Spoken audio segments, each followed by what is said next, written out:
Levítico capítulo 6. O fogo arderá continuamente sobre o altar, não se apagará. Versículo 13. Temos uma ideia superficial acerca do pecado e creio que o estudo de todas estas ofertas específicas deixe isso bem claro.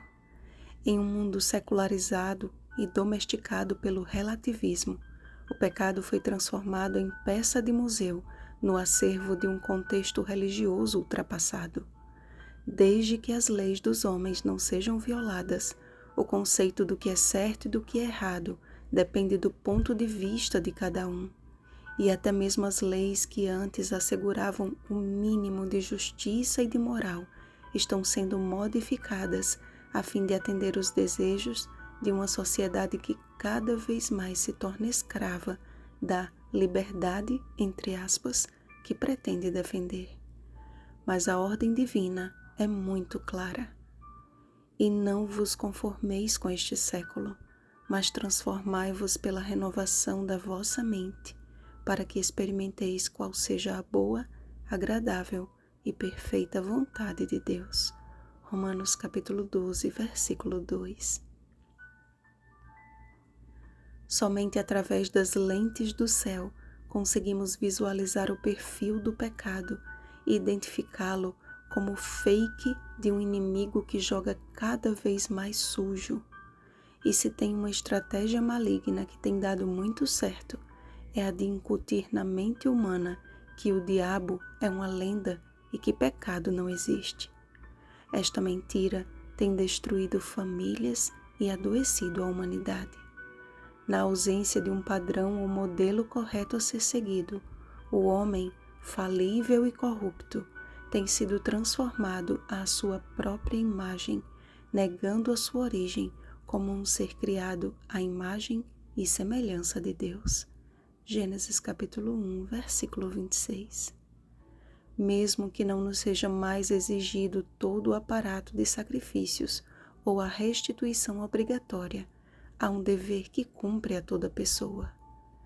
Teme a Deus e guarda os seus mandamentos, porque isto é dever de todo homem. Eclesiastes capítulo 12, versículo 13. Não o dever de todo judeu, mas de todo homem. Compreendem, amados? Em cada oferta oferecida, em cada sacrifício realizado, o pecador podia contemplar o resultado do pecado e o alto preço que um dia seria pago. No caso de pecados voluntários, o sacrifício tinha particular significação. Quem o oferecia sabia que ali estava porque voluntariamente anuiu com o pecado. Conhecia o estabelecido por Deus como errado e mesmo assim prosseguiu em ir de encontro à vontade divina. Esta oferta pela culpa não era um escape para se cometer pecados, afinal, lá estava ela para aliviar o furor de um Deus irado. De forma alguma. De todas as ofertas estabelecidas, creio que seja a que mais revela qual seja o sacrifício agradável a Deus e o seu infinito amor pela raça caída. Na sequência de nosso estudo acerca da peregrinação de Israel, veremos que por vezes o Senhor precisou intervir no meio do povo e por vezes eliminar parte dele. Mas por que o Senhor lhes tirou a vida quando havia possibilidade da oferta pelos pecados voluntários? Porque o Senhor não deseja a entrega de ofertas, mas a entrega do ofertante. Muitos pensavam, vou pecar, mas não tem problema. Depois vou no templo e ofereço uma oferta pela culpa. Se Deus não tomasse uma providência, este tipo de atitude contaminaria todo o arraial.